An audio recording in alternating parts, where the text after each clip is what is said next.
Prabhuji. Hare Krishna Mataji, please take over. Hare Krishna Mataji.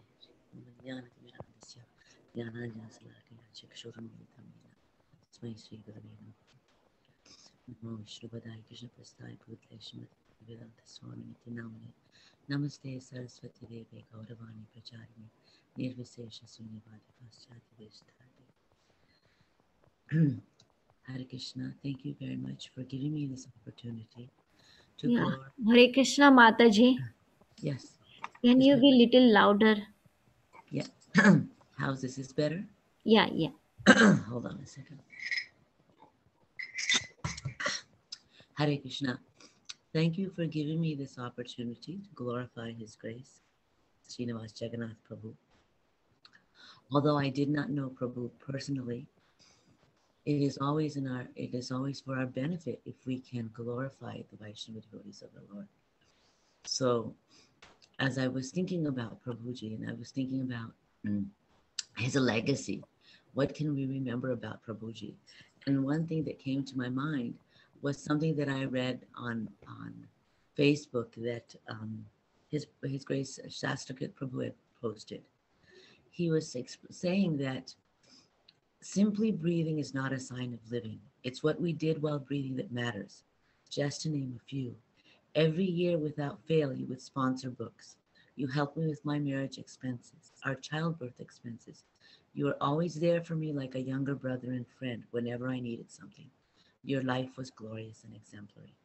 And I think that speaks volumes about the character of Prabhuji.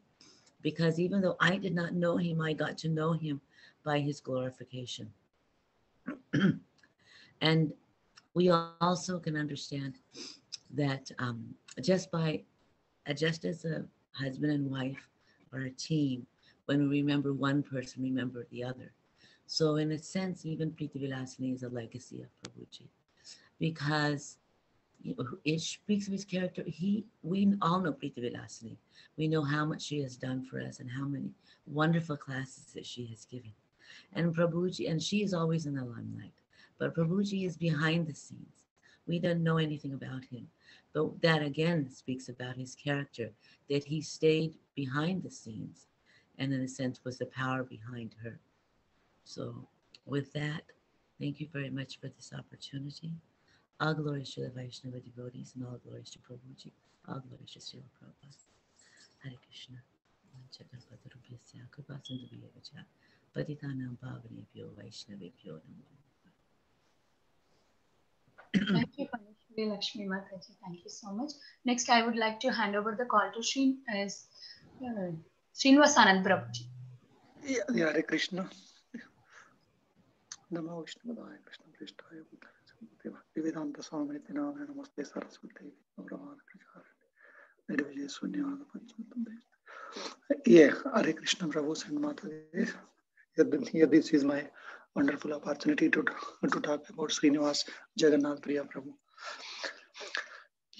We heard this news. I mean, usually I don't open that WhatsApp a lot. Very rarely I open it. And then on that Saturday, Vardhana Mataji informs us. So just before the class, we have the kirtan and then followed by the Bhagavatam class, and then we heard the news that Mataji told that we all have to do kirtan a little more, Prabhu. And then I asked her, what is the reason, Mataji? And then Mataji explained, yes, Srinivas Jagannath Prabhu, he left this planet. We all broke, like, the big cyclone came, all the trees like fell down. So like that, we all broke. We cannot able to talk anything. So Srinivas Jagannath Prabhu was in Atlanta. So we all know about him very well. So that we used to attend the Ramchandra Prabhu classes, our group, and then Srinivas Jagannath Prabhu and then Priti Vilasini Mataji attend Shyam Bihari Prabhu's Bhakti Vriksha classes. So those days, the Atlanta temple congregation was very big. At least 300 people used to attend every Sunday feast class. And then the festivals like the Janmashtami, Ratha Yatra was very huge. So those, I mean, programs, Shyam Bihari Prabhu was taking the lead, and then they arranged the program so perfectly, so perfectly, everything on that place properly. And then I was asking Shyam Bihari Prabhu like that, yeah Prabhu, this was very great, and how come you arrange this program so perfectly? And then Shyam Bihari Prabhu told only one thing, yeah, this is the key. I mean, Preeti Vilasini Mataji arranges the programs very perfectly, but yeah, behind the scenes, Srinivas Jagannath Prabhu he plans perfectly, and then in the front, and then Preeti Vilasini Mata is there, but you all don't know that Srinivas Jagannath Prabhu arranges the programs very perfectly.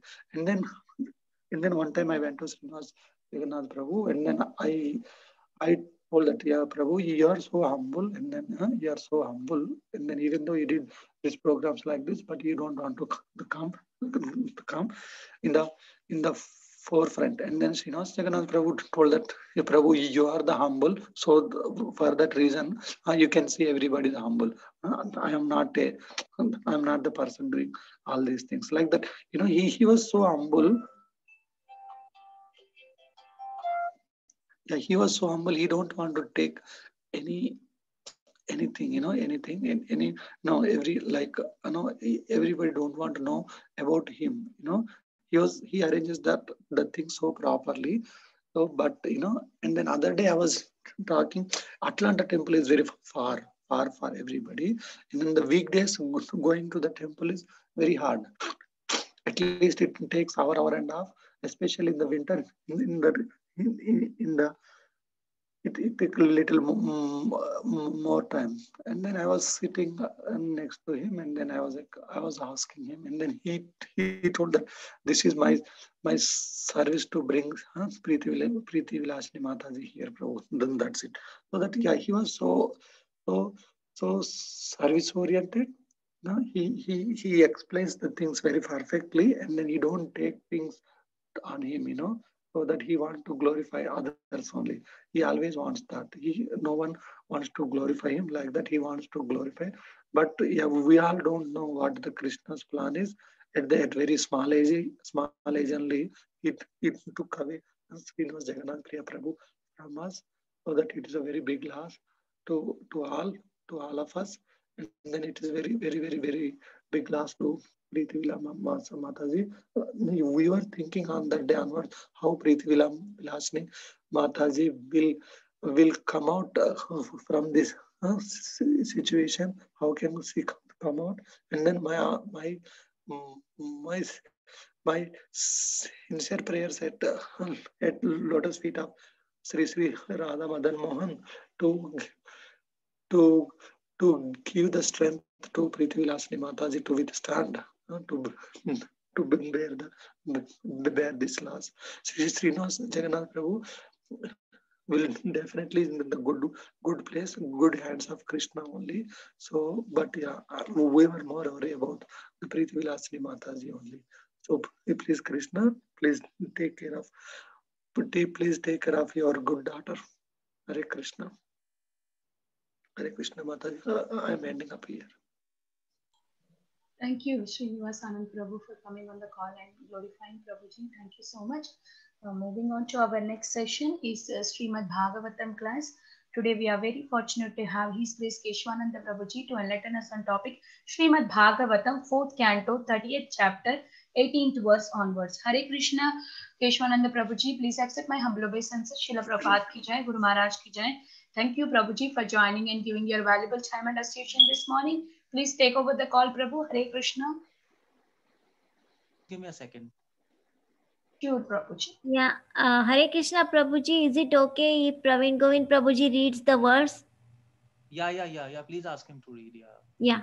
Yes, Prabhuji. Okay. Hare Krishna Prabhuji. Hare Krishna. It's Srimad Bhagavatam, Canto 4, Chapter 30th, verse 18. Atha mai anapayinya bhaktya pakva gunasaya upayasyatha madhama nirvidya nirayat atha. Translation: Therefore, you will develop unadulterated devotional service unto me and be freed from all material contamination. At that time, being completely unattached to material enjoyment in the so-called heavenly planets as well as in the hellish planets, you will return home back to Godhead. Purport by Srila Prabhupada. Srila Prabhupada ki jai. By the grace of the Lord, the Prachetas were given special facilities.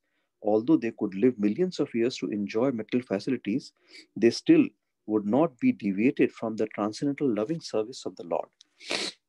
Being thus fully engaged, the Prachetas would be completely freed from all material attachments. Material attachments is very strong.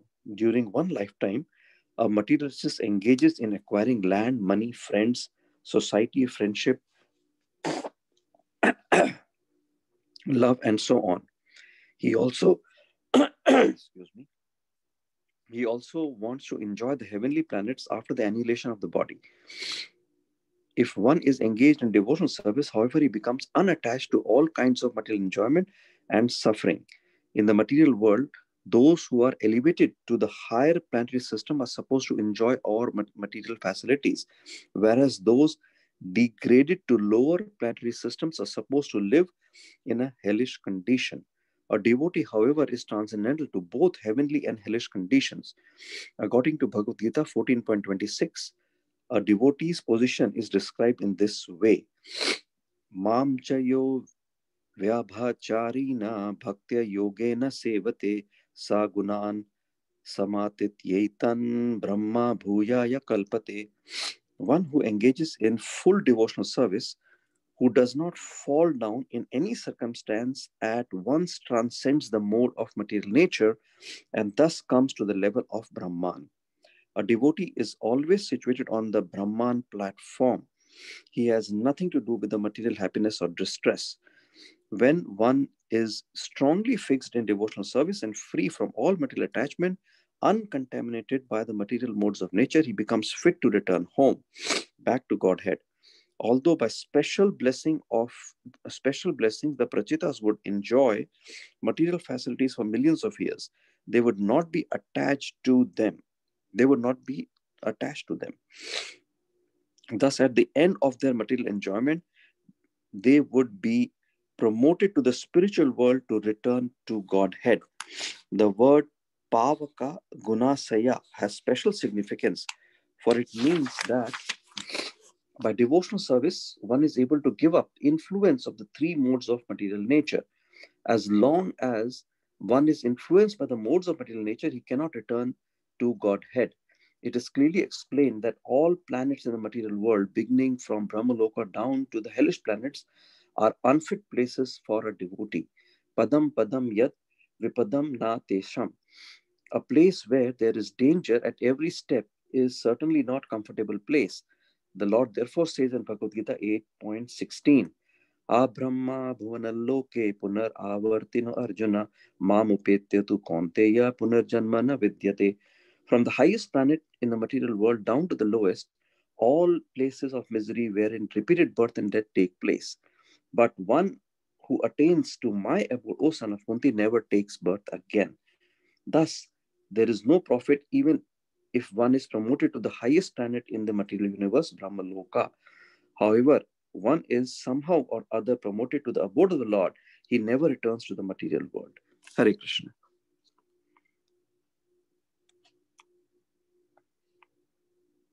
Okay, Hare Krishna. Everybody can hear me properly? Yes, Prabhu. Hare Krishna. Yeah, okay. Okay, Jai. Om Jnana-timirandasya Jnananjana Shalakaya Chakshurunmilitam Yena Tasmai Shri Gurave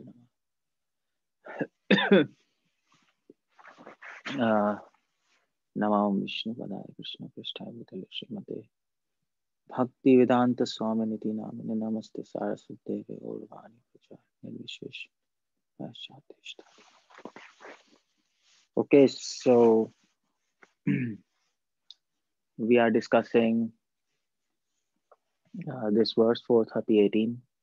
The point I want to bring in notice here is Srila Prabhupada says in the purport, unless we are freed from the influence of modes of material nature, we cannot return back to Godhead. And that's very important there. Now, now it is said, sometimes it is said that you chant and follow 4 legs and you will attain back to Godhead. You will go back to Godhead. Or sometimes it is said, I don't know where it is said, but people say that Prabhupada said that I've opened a backdoor entry to spiritual world. So you can go back to Godhead. Or if you practice Krishna consciousness, then you're sure to go back to Godhead. Prabhupada might have said all these things. I don't have any problems with that. But the whole problem is that yes, Prabhupada says, and if you are sincere in Krishna consciousness, you can go back to Godhead. Chant Hare Krishna and 4 legs, you can go back to Godhead. But the whole idea is, if you chant and follow 4 legs, or if you are fully Krishna consciousness, or if you're sincere in Krishna consciousness, what result we are expecting? That's the whole question there. What we are expecting, what should happen by following Krishna consciousness sincerely, which will qualify us to go back to Godhead? That's the question. That is a question. You follow something and Prabhupada says you're sure to go back to Godhead. That's okay. No problem. You follow here and you go back. But the question is, by following, what qualification you attain so that you go back to Godhead? That's the whole question.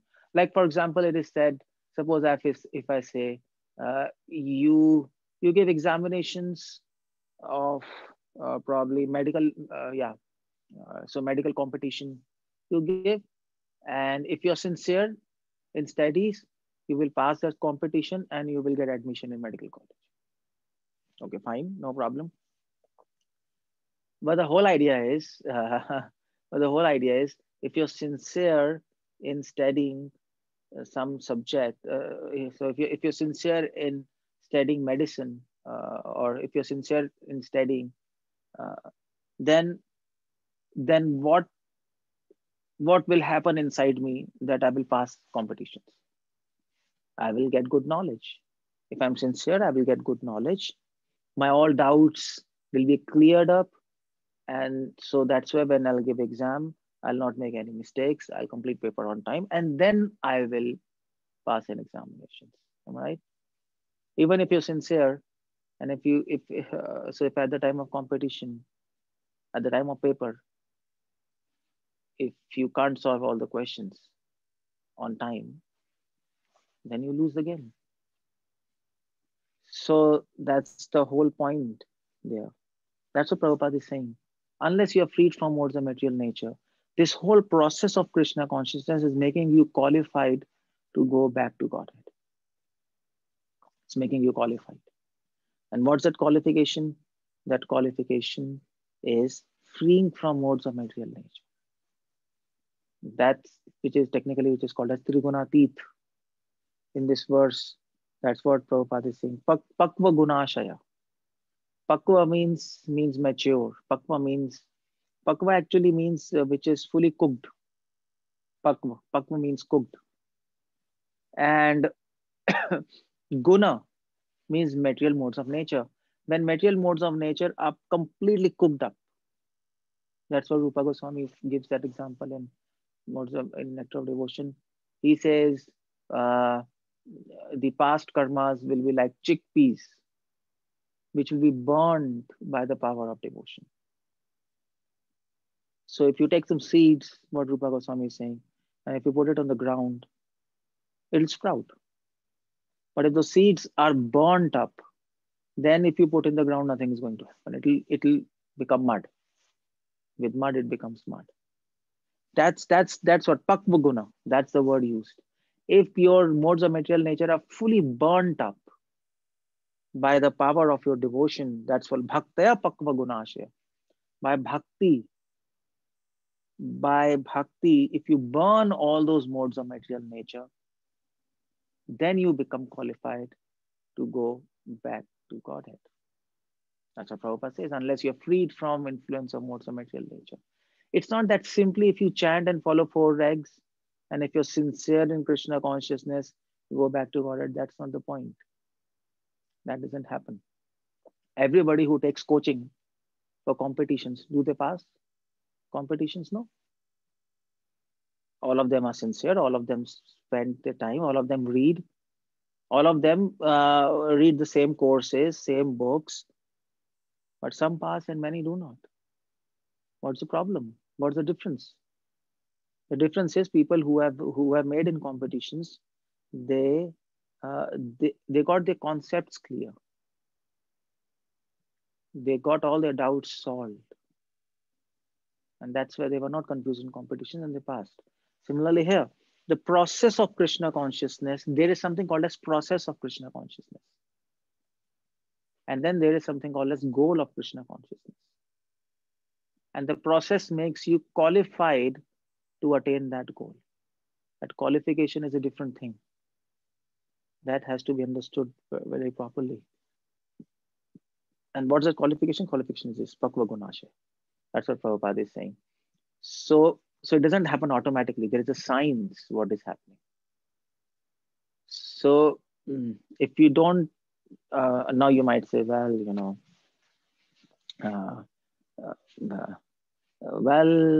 who cares for all these things? Freed from material modes of nature, I'll simply chant and I'll keep on going and I'll enter kingdom of God. Because Prabhupada says that we don't have to worry about that. No, but we have to worry. Prabhupada is writing that. There's Srimad Bhagavatam there.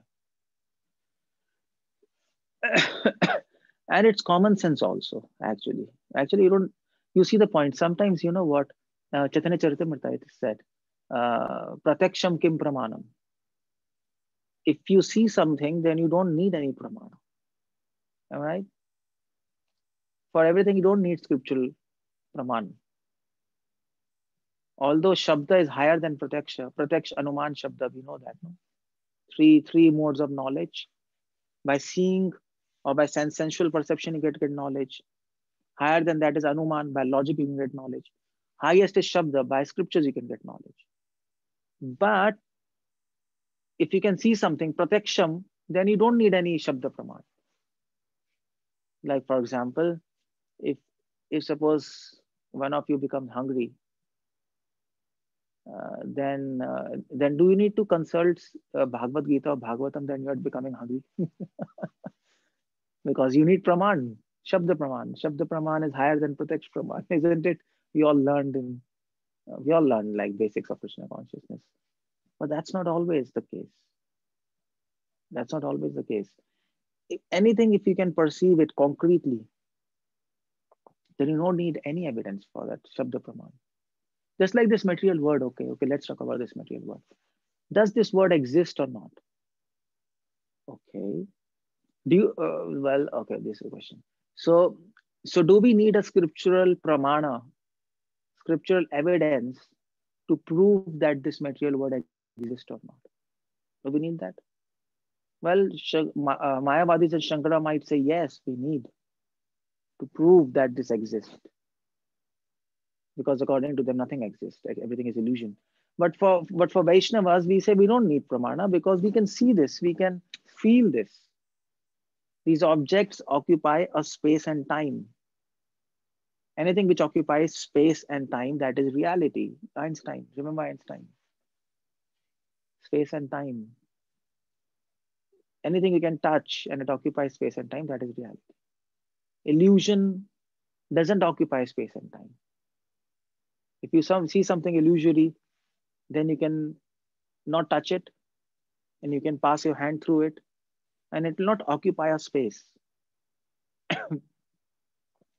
So suppose if I give you a ball and if you can touch it and if you can play with it and it occupies a space, that's not illusion.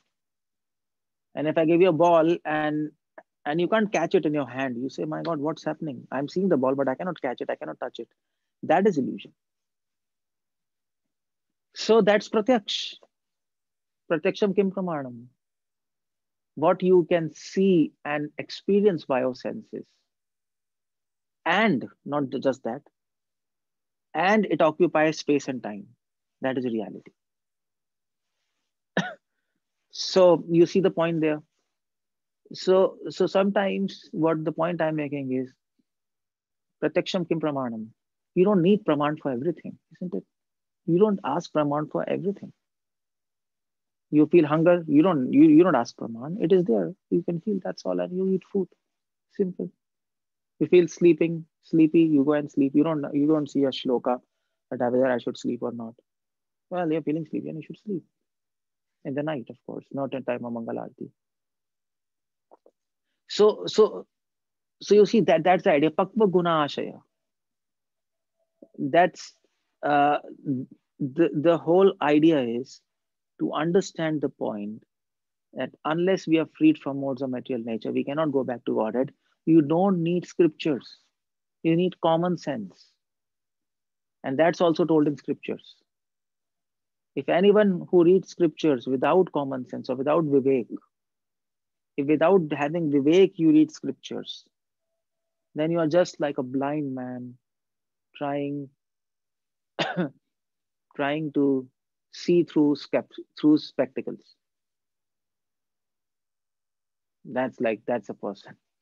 You're a blind man, but you're hoping, okay, I'll use some spectacles and I'll start seeing. No, that can't happen. You're blind. This can't help you.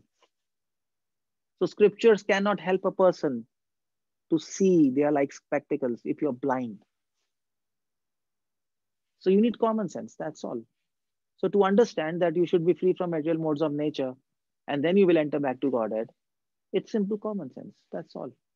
If you're still under passion, ignorance, goodness, and you have all these desires, passionate desires, lust, anger, greed, or ignorance, you have laziness, procrastination, or you're in mode of goodness, you feel good about yourself, then you cannot go back to Godhead. Simple, stop. That's all, finish. No matter how much process of Krishna consciousness you follow, until unless you are not freed from modes of material nature, you will not go back to Godhead. So, of course, you have to follow Krishna consciousness process, but with the understanding that what you are doing, that's what actually Srila Prabhupada is trying to convey in this verse here, by that line, unless you are freed from modes of material nature, you cannot enter the kingdom of God. So the whole point is, we are following some Krishna conscious activities, bhaktaya, we are following some bhakti, and Sukadeva Goswami is recommending, through the power of bhakti, you burn all the material modes of nature, and then madhama, the word madhama is, then you can enter my abode. Upaya astha, upaya asya atha, madhama. Then you will actually attain my abode. So that's the whole idea. The target of entire process of Krishna consciousness is to free ourselves from modes of material nature, influence. Or in other words, let me put it like that. Whatever process you're following of Krishna consciousness, you have to assess again and again your situation. Every 15 days, assess your situation. Every moment you have to assess your situation. Every moment you have to assess your situation. Okay, I'm following a process, I'm chanting, I'm following 4 eggs, I'm offering prasad, I'm going to Sunday program. But actually, where am I? Am I in a mode of ignorance? Am I in mode of passion? Am I in mode of goodness? How will you assess in which mode you are? Please read Bhagavad Gita. We are on Bhagavatam. So I expect you have read Bhagavad Gita. 3 modes of material nature, that's a chapter. Read that. Krishna has not spoken that chapter uselessly. Krishna is not a fool. That, okay, 3 modes and 14 chapter he has spoken just like that. Who cares? We'll simply chant and read some stories and we'll go back to God. That's not going to happen. Sorry. I mean, it's you might feel it's discouraging, but that's how it is. So what should I tell you? What should I tell you all? It's discouraging. What should I tell? I mean to say, so it's something like that. A child wants to drive a car. An 8 years old child, he wants to drive a car on the highway. So what parents are supposed to tell? You can't drive. That's all. Child will say, "Oh, so you're denying. I want to drive." So the parents will say, "You're not qualified to drive. The age is not. You have not reached a particular age. After 18 years, then you get a license." Then the child will say, "Oh no, you are not my parents. You are actually discouraging me. What you are doing? Is sanity? That child is foolish, actually."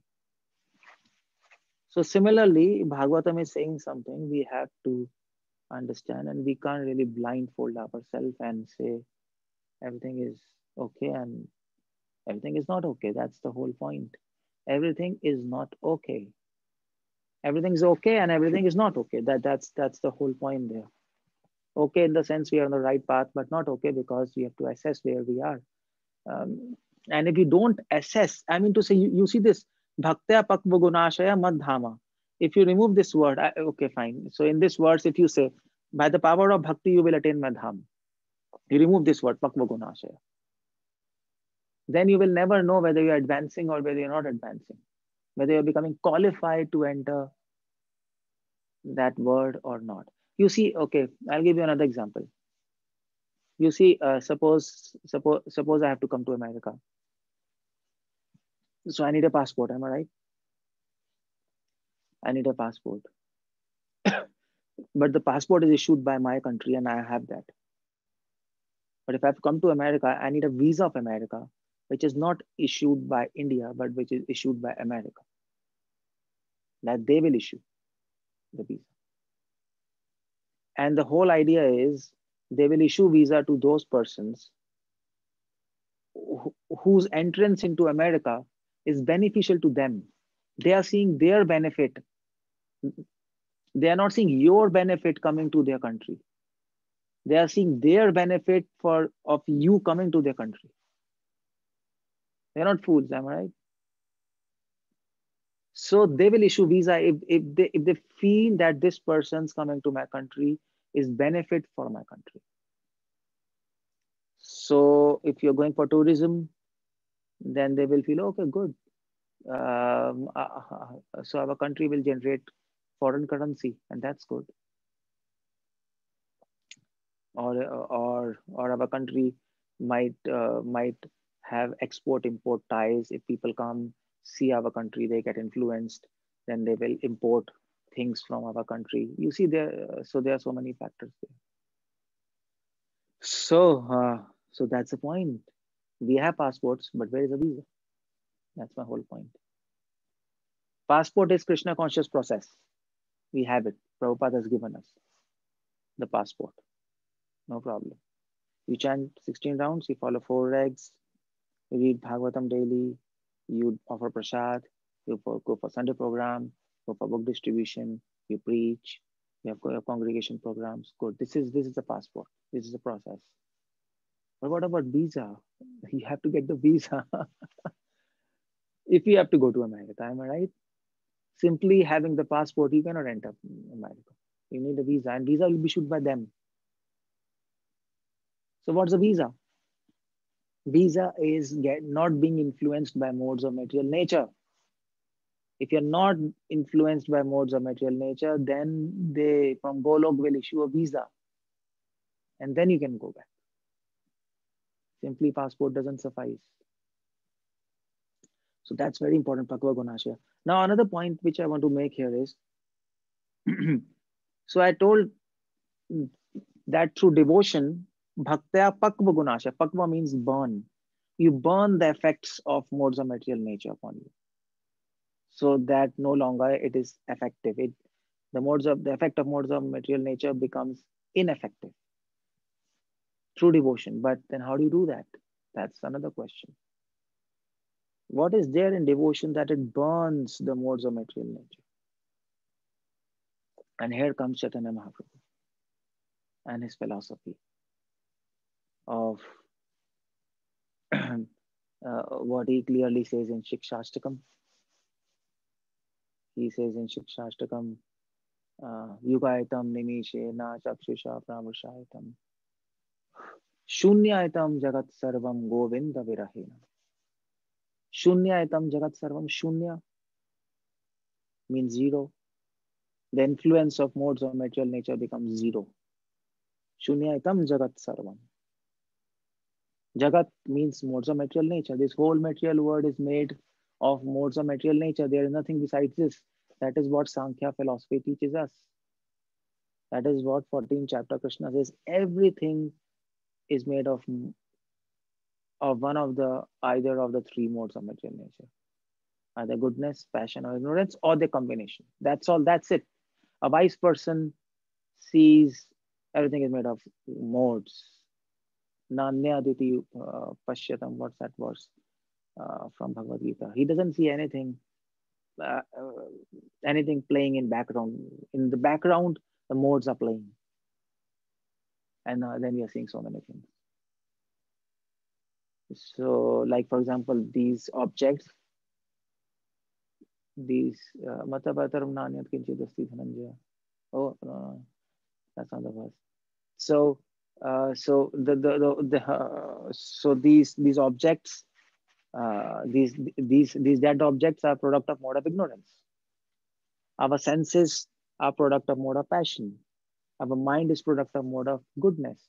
Like this, so on and so on and so on. Everything is in the modes. So Mahaprabhu says, Shunyaitam jagat sarvam. The whole jagat, which is actually interplay of the three modes of material nature, their permutation and combination, it has become shunya. Shunya means it is no longer effective. The influence of modes of material nature has been nullified, ceased. Everything ceases. The machinery which was acting on me, it has ceased now, stopped functioning. Why? Shunyatam jagat sarvam govinda virahename. Because I am feeling separation from Krishna. That's the whole idea. So you have to burn the modes of material nature. So you need fire. For burning, you need fire. You don't need water. And what's that fire? That fire is the fire of separation from Krishna.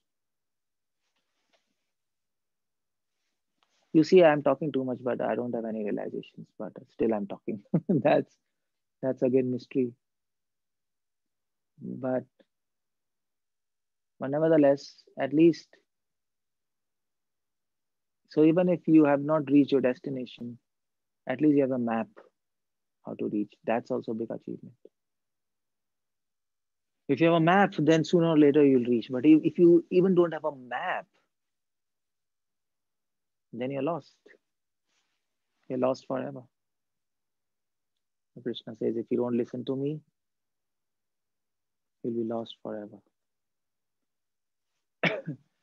So that's the idea there. This here bhaktya, that's the point I'm bringing. This here bhaktya word, it refers to devotion in separation, love in separation. Because without the fire of separation, you cannot go to the next word, pakva. Pakva is burn. You cannot burn things. You need the fire of separation to burn the influence of modes of material nature. Otherwise, you don't get burned. And then you will be qualified to enter the abode of Lord. And that's why you see Krishna, or I mean to say before Krishna, Chaitanya Mahaprabhu, his whole career, at least 12 years, out of 48 years, 12 years. 12 years means so 1/4 of his life was completely dedicated, was actually completely dedicated to show what is love and separation. Prem asvadan chale kare. It says in Krishna's Kaviraj Swami Chaitanya Charitamrita says, Prem asvadan chale kare prachar, something like this. I'm forgetting exact line, but in the Prema Svadan Chale, on the pretext of tasting love in separation, Mahaprabhu is teaching us Kare Prachar. He's teaching us how to practice devotion. That's his aim. So 1/4 of his life is dedicated to showing what is love in separation, and of course, entire life. I mean, his entire life is on and off. He's showing love in separation by his ecstasies, by his dance. His whole Nam Sankirtan is an expression of love and separation. What else is there? That's there. This bhakti is not an ordinary word here. Prabhupada says by devotional service. Which kind of devotional service? Devotional service and loving separation. Then influence is so until unless we don't reach love in separation, we can't expect that modes of material nature influence will go off. And if you think you are getting freed from modes of material nature, then be careful because Maya is there to destroy your false ego. She is ever ready. Because without achieving that platform of love and separation, it's impossible to get completely free of influence of material nature. Of course, we are practicing Krishna consciousness, and we are to the degree we are practicing, we are freed of modes of material nature, at least grossly, but completely it cannot happen if without love and separation. It cannot happen. It's impossible. So and that's why Krishna, you see, within Ras Leela, he left. When Ras Leela was happening, he just disappeared. And then, Gopi's song of separation and whatever. Krishna wanted to show to this world what is love and separation, what power it has. That's what he wanted to show by that act. And also, he relishes when a devotee feels separation. You see, sometimes it happens in this material world also. Sometimes the parents, sometimes a small kid is there, a small baby, probably 2 years old, and the parents, they will, it's cutting on the eyes. And the parents, they will actually hide themselves. And the kid will look here and say, "Oh, where is my mother, father?" And then the parent will come, "I'm here." And the kid will, "Oh," and they will run and embrace the parents. Or maybe sometimes all this auntie, uncle, they come and they do this kind of thing. So Krishna, so we also relish separation from our beloved people. Krishna also relishes. Why he relishes? Because in separation, you see Gopi said to Krishna, "Krishna, when we meet you, we can see you." That is one Krishna. But when we are separated from you, we can see you everywhere. Millions of Krishna. That's the power of separation. So we have to attain that platform somehow or the other. But how to attain that platform? That's the whole idea. Love in separation, we can have. How? The first thing is we should want to have it. That's what I'm saying. We have to have a roadmap clear. What we want actually. We want love in separation. Why do you want Tattva Gunashaya? Because only by separation, because only by feeling separation, the material modes of nature will get, the influence decreases. The more the amount of separation, the less the amount of influence of modes of material nature. And that separation becomes 100%. That's called love in separation. That is perfection of life. So that's what we want, but then you should have a desire to have it. The roadmap should be clear. And so why do you want separation? Because without that, you can't get free of influence of modes of material nature. Why do you want to become free of modes of material nature? Because without that, we can't serve Krishna 100% purely. We can't please him completely because you're not completely pure. and neither you can go back to Godhead. That's the whole idea. But of course, going back to Godhead, that's not the whole idea. Idea is to serve Him with utmost purity, because that will give Him the best pleasure. So that's bhakti, and that's why it is said, atha mai anapayena. So how to feel that separation? Because without feeling separation, you're nowhere in devotion. You're simply following a process like a machine. Yeah, you're not like a machine. Everybody has some feelings, but you're following a process without aim. Happiness, that comes. That's not the aim. That's not the aim there. So atha maya napayana. How to attain that separation? Atha maya napayana. Krishna says, therefore, unto me without any deviation. Anapayena. Prabhupada also explained. If we practice devotion without any deviation, without any ulterior purpose, and with single pointed attention, what exactly do we want from Krishna? That's the whole idea. What do you want from him? Now you might say, I don't want anything. That's also a crazy proposal. You don't want anything from Krishna? Come on. Yeah, your material things you don't want. But we want some spiritual things, am I right? If you love somebody and you say, I don't want anything from you. Yeah, nice, great, that's nice. But then if he says, oh, but I want one thing. I want one thing, that you should always be happy. I want to take you to so and so place for a tour. That I want, so that you become happy. That is called love.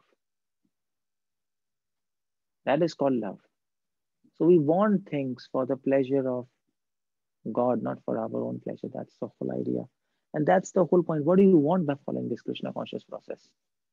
Do you want some satisfaction? Okay, fine. Then that's not the point there. Do you want simply satisfaction, Krishna consciousness? Then you are like a person who is interested in the taste of the medicine and not the effect of the medicine. So suppose you have a medicine which is very sweet and nice taste, strawberry flavor. Oh, actually, I want strawberry flavor.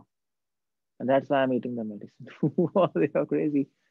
We are eating medicine to become cured, not just for strawberry flavor. Strawberry flavor is a side effect. So exactly what you want, that's what Krishna is looking for. And that's what Maya is also looking for, by the way.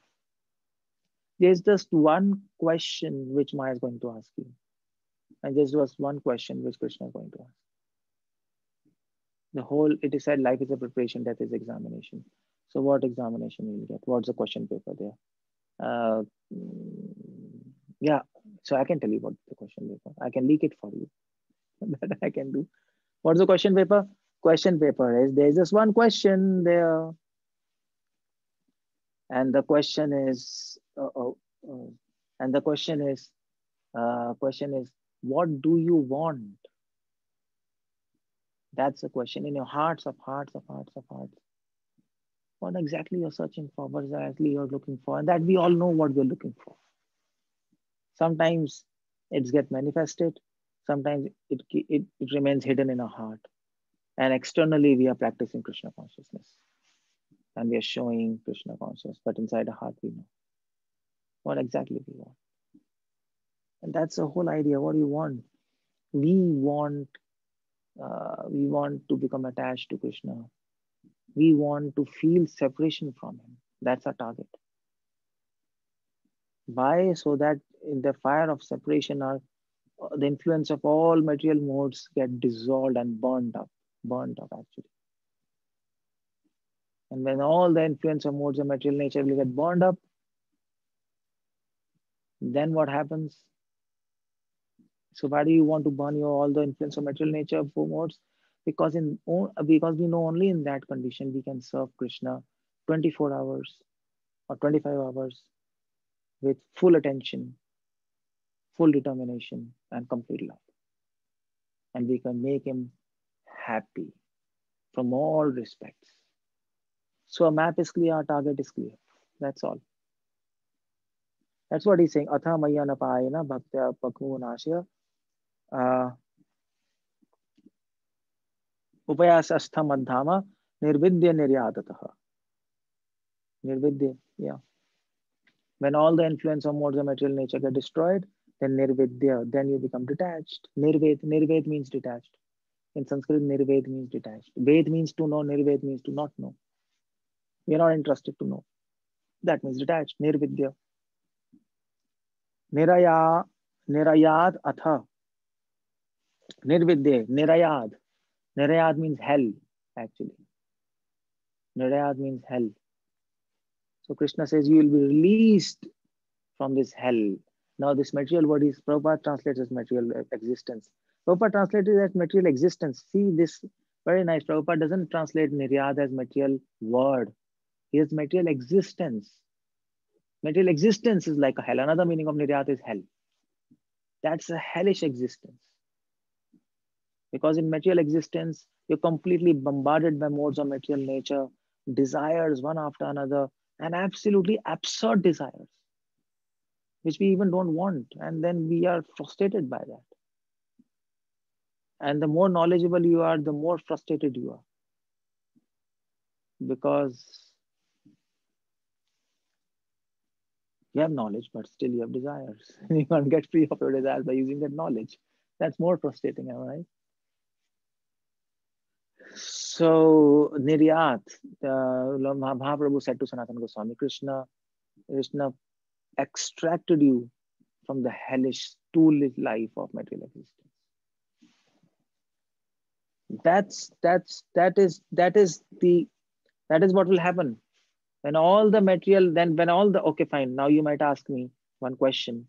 When all the modes of material nature influence will get destroyed, when you're not affected by the effects of modes of material nature or the combination of modes of material nature, then what happens? How do we know that? That I'm not affected. I'm no longer affected by modes of material nature. Now you might be tempted to answer this question. Okay, when I will start remembering Krishna or his pastimes, when I'll start getting bliss, then I know that I'm not getting affected by modes of material nature. But no, Sukadeva Goswami says no. That can be tricky.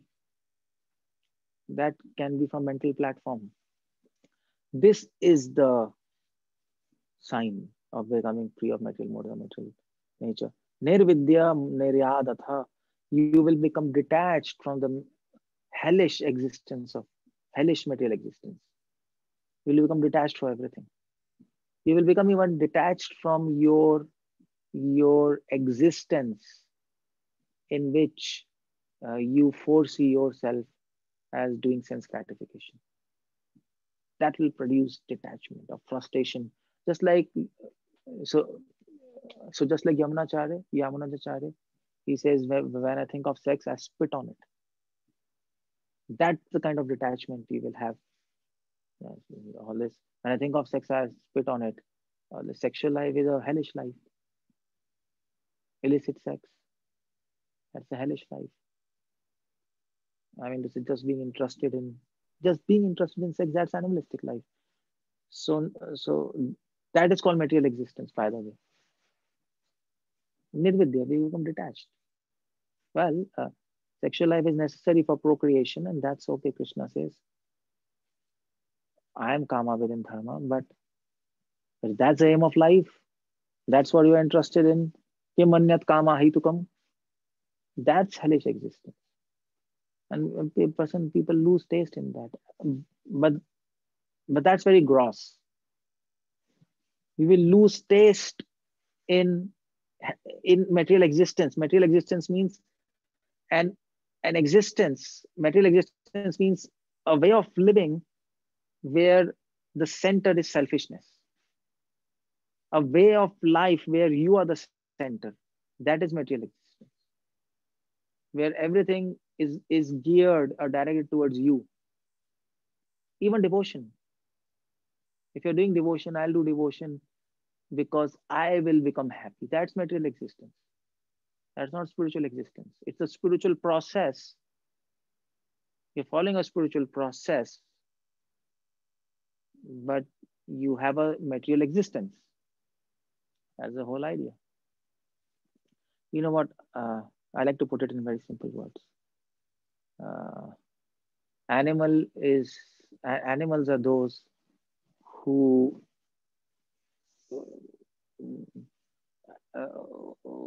yeah, ahar nidra vai maithunam cha.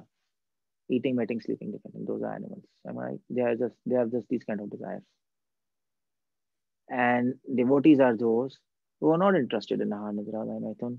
They are chanting and following the process. But who are we?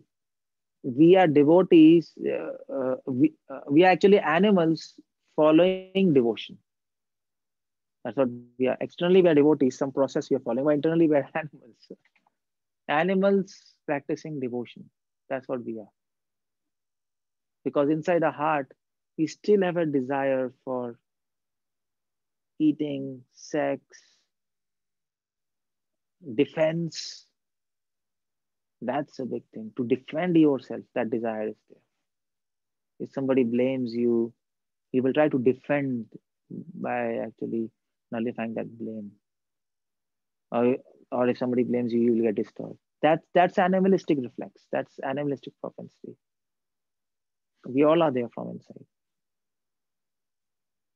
And illicit sex, intoxication, yar, nidra, bhai, maithunam, sleeping. If you waste time in sleeping, and that's animalistic reflex. So that's the whole idea. We will detach from material existence of life. This is material existence. You see, it goes from gross sexual activities to basic animal reflexes. What we are having. To be interested in your existence is material existence. To be interested in one's own existence is actually material existence. To be interested in Krishna's existence, that is spiritual existence. So that's why this verse is. I found it quite important that how Sukadeva Goswami is linking the dots. Let's put it like that, or making a roadmap. You do this, then do this, then do this, do this, and then it's done.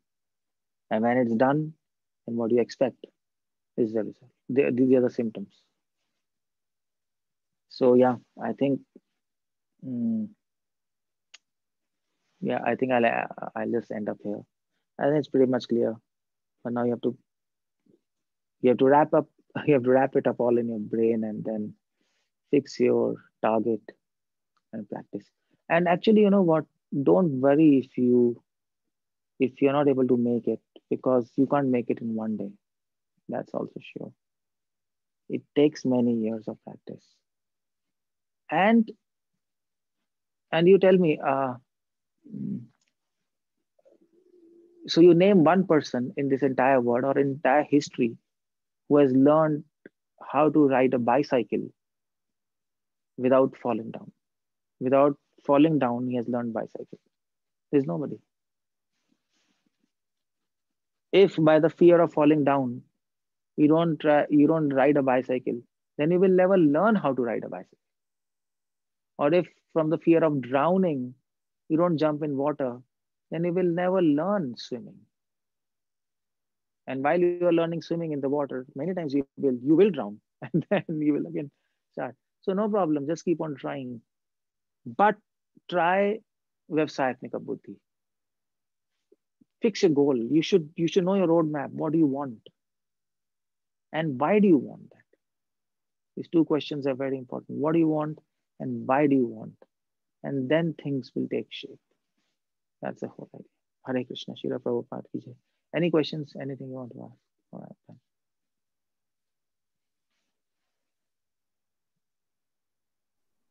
Hare Krishna. Hare Krishna, Prabhuji. Thank you so much for the beautiful. Hare Krishna, devotees, is there anybody having questions for Prabhuji? Please go ahead. Hmm.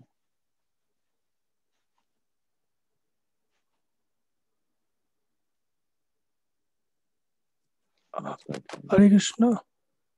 Hare Hare Krishna, Krishna. Prabhuji, Dr. Pranam. Prabhuji, at last you had said that just like when we drive a bicycle and whenever we don't fall, we don't learn, right? So is Mhm. it necessary that in spiritual life, in spiritual life, it is necessary to get fall and learn instead of seeing Yeah. others like, but No.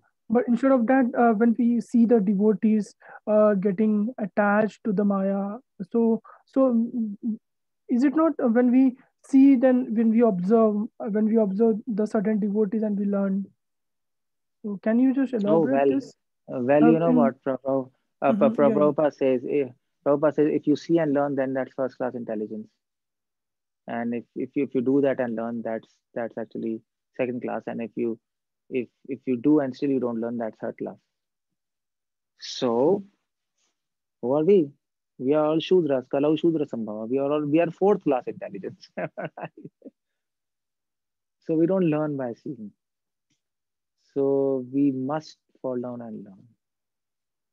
That's that's one answer. Another answer is, you see, you might see and learn, but that will not be real learning. You can see somebody swimming, but you will not learn swimming by seeing swimming. You have to do it yourself. So when you do yourself things, you will fall down. That's a part of this journey. You will fall down. And actually, Krishna allows us to fall down. Krishna doesn't save us. I mean to say, he can always catch our hand and save us and not let us fall down. But he will not do that. He will allow us to fall down because he knows if we fall down, we will learn many things. Every fall helps. Uh, Actually, every fall makes you learn how to get up, and actually, every fall down uh, forces you to actually introspect, to see within yourself what is the problem. If you don't fall down, then you will never understand what's problems in you. And then when you do fall down after many years, then there'll be no solution for that because you'll fall down very hard. You'll break your bones and you lose your life that time. It's just bizarre. So it's Krishna's mercy that he allows us to fall down. Of course, uh, we don't want to fall down.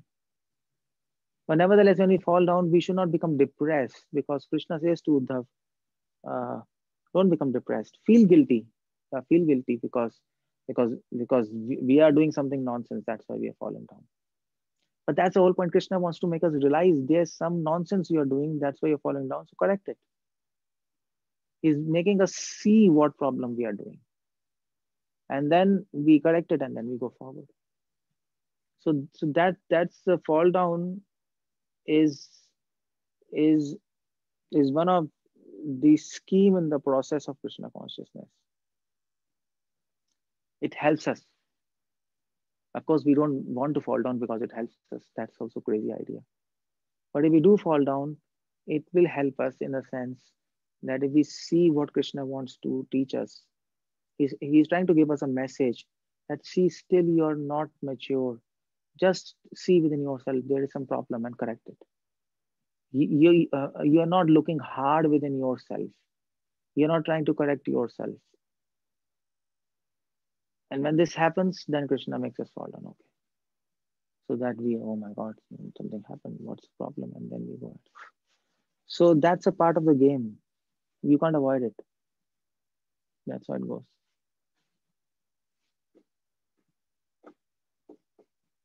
Is it clear? Yes, Prabhuji, thank you so much. Prabhuji. Very clear. Your point has struck me where every fall down makes us to introspect why we fall down.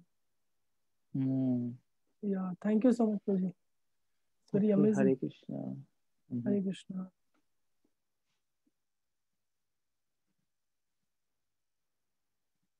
Anybody wants to ask anything else?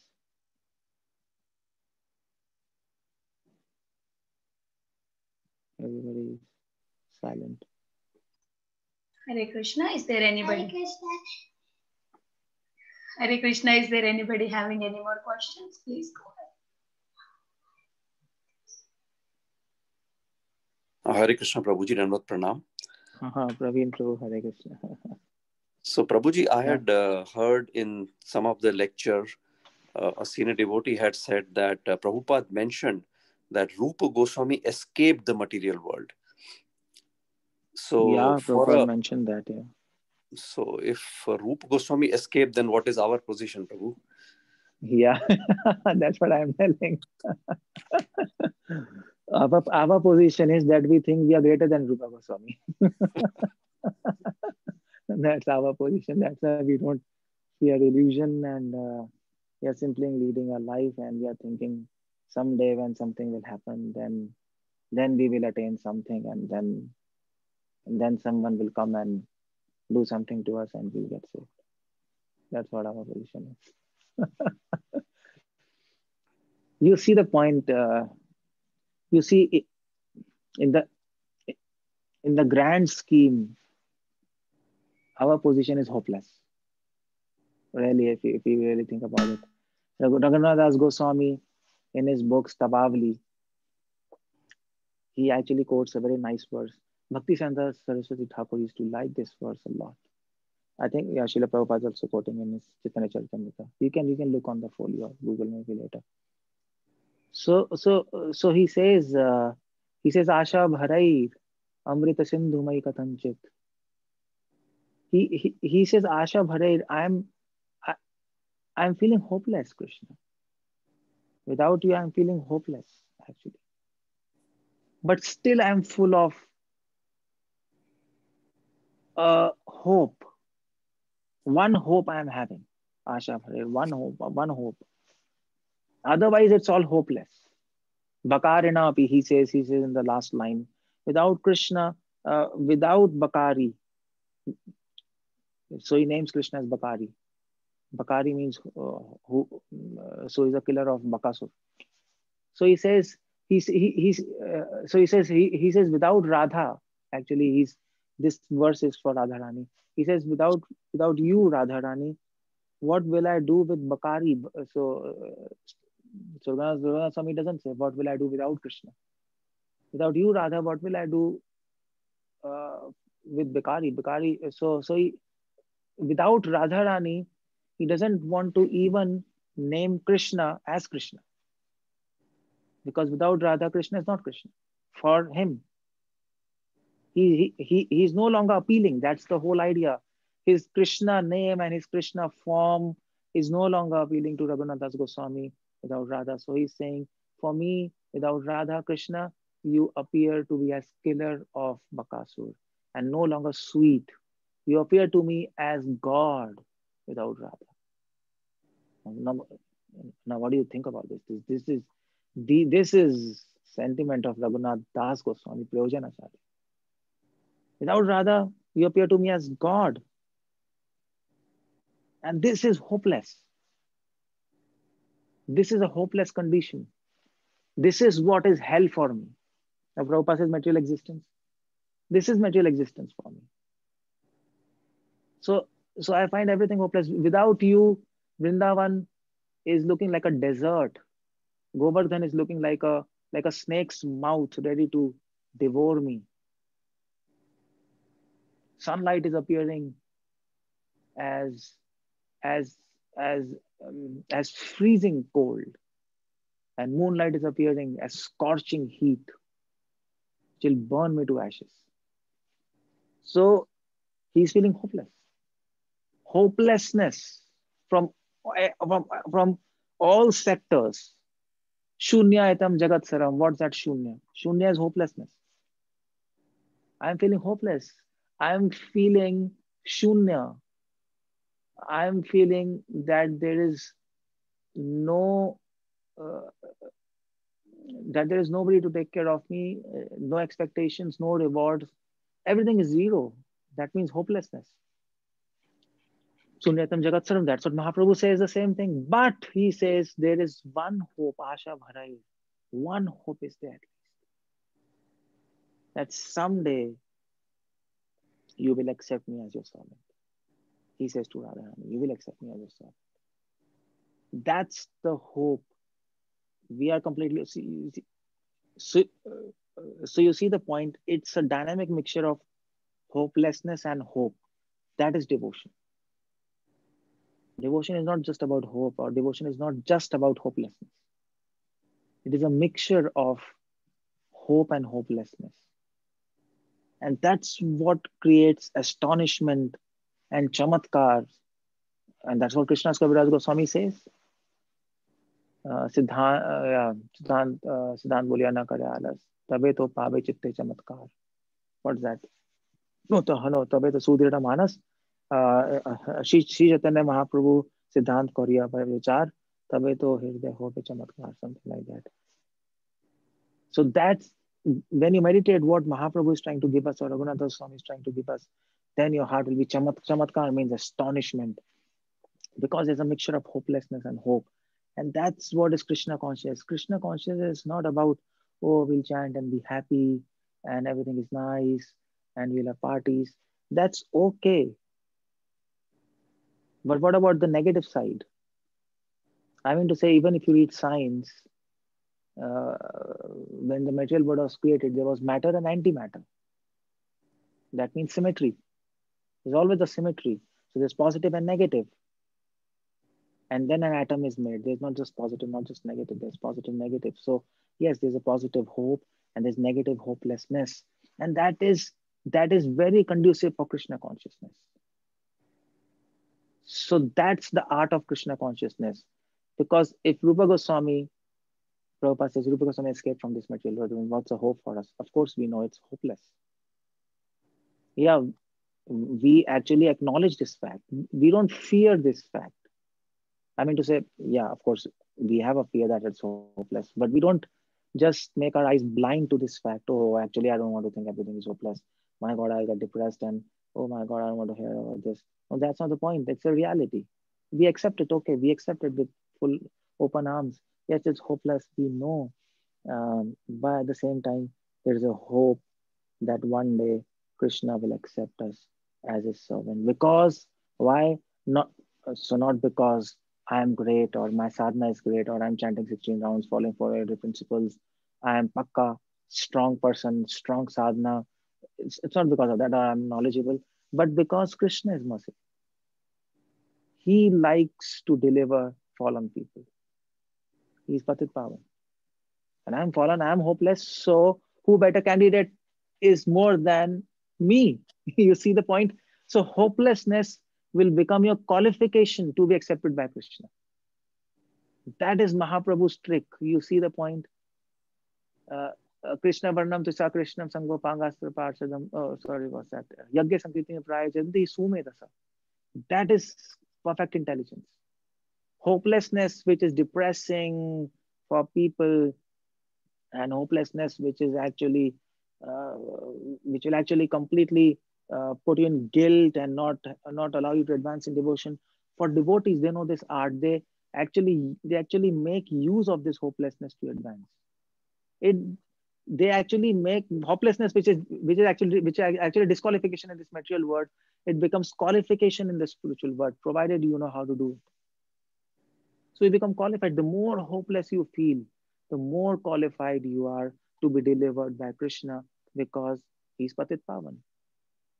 And you know what? Krishna is more tensed than us. Krishna wants to actually keep his name Patit Pavan intact, you know. If there's no Patit to Pavan, then his name becomes useless, and he doesn't want that. So it's good. We feel hopeless. To the hopelessness ad infinitum. That's what our situation should be. But we have a hope. Now there is a ray of hope. There is some interesting thing for Krishna.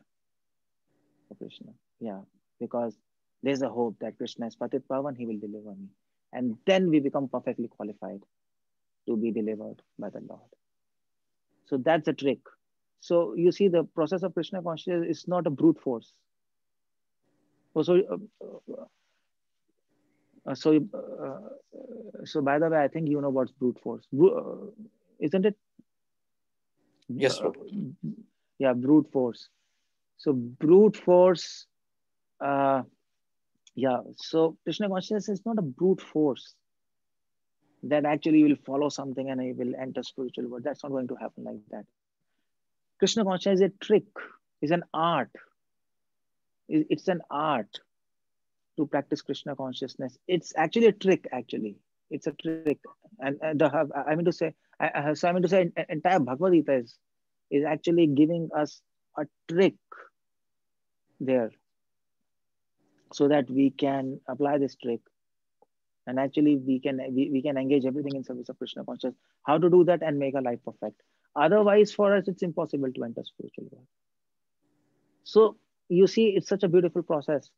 If anyway, in reality, it's a hopeless situation, and we can't even chant 16 notes properly. So then nobody is qualified to go back to Godhead, because you can't even follow the process nicely. But here Mahaprabhu comes, he says, okay, no problem. Use this hopelessness to go back to God. At least you can use this. You can't use anything in service of Krishna consciousness. You are a hopeless candidate. You always make mistakes. But you can use this hopelessness to go back to God, because that's in that you are perfect. That's what you have earned, lifetimes of lifetimes, and that's why you are born in this Kali Yuga as a sinful soul. That's your credit you have earned, hopelessness. No hope to go to spiritual world. That's why you are in Kali Yuga. Otherwise, we would be born in Satya Yuga. So okay, use this, meditate on this, and then pray to Krishna. Krishna, you are my only hope. And then you see things will come up. This is what is Yukaitam Nimishena Chakshusha Pravashaitam Shunyaitam Jagat Sarvam Govinda Vihaname. That is Mahaprabhu's movement. That is called separation, love and separation. That's how it goes. Isn't it? So I don't know. I didn't. Did I answer your question? Yes, yes, Prabhuji. Wonderfully, Prabhuji. Amazing. Very nice answer, Prabhuji. Thank you. Hare Krishna. Hare Krishna.